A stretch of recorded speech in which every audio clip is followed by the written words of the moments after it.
ဒီနေ့မှာ data consolidation လုပ်ချင်တဲ့အခါမှာသုံးရတဲ့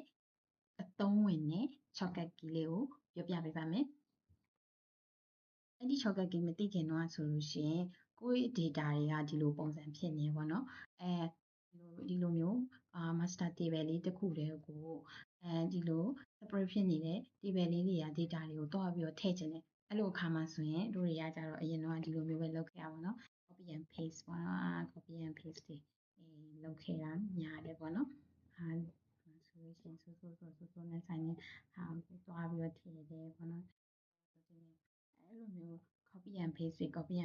လုပ်တယ်ပေါ့။အဲ့လိုလုပ်တဲ့ဟာကျတော့အချိန်ကုန်စေရပြီးပါလို့ရှိရင်အမှားပါစေအဲ့ဒါကိုရှောင်ဖို့အတွက် shortcut key လေးတစ်ခုပြောပြပေးမယ်။အဲ့ shortcut key လေးကိုခေါ်ဖို့ဆိုရင်အရင်ဆုံးကိုက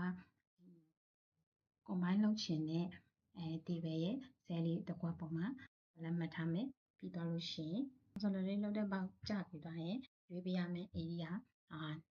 3ခုရှိမယ်ပေါ့နော်။ function ရှိမယ် reference ရှိမယ်ပြီးသွားလို့ရှိရင် use label in ဆိုတဲ့ area 3ခု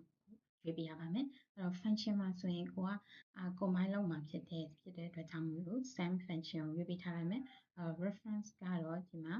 ဒီ reference ရဲ့ဒီနောက်ကများလေးကိုနှိပ်ပြီးသွားရင်ကိုထည့်ချင်တဲ့range လေးတွေကိုဒီမှာ add လုပ်ပေးရပါမယ်။အဲ့ဒါကတော့ range 3ခုလောက်ရှိရင်3ခုလောက်ထည့်ပေးရမယ်ပေါ့နော်။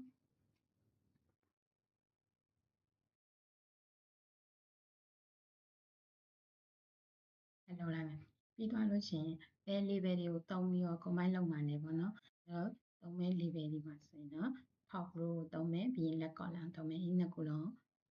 top row လက် column နှစ်ခုလုံးကိုသုံးမှာဖြစ်တယ်နှစ်ခုလုံးတစ်လုပ်ပြီးရင် okay ပေးလိုက်လို့ရှိရင်ဒီမှာသက်ဆိုင်ရာဒါလေးတွေဝင်သွားပါပြီအရင်ကိုညံပြီးတော့ကူပါတယ်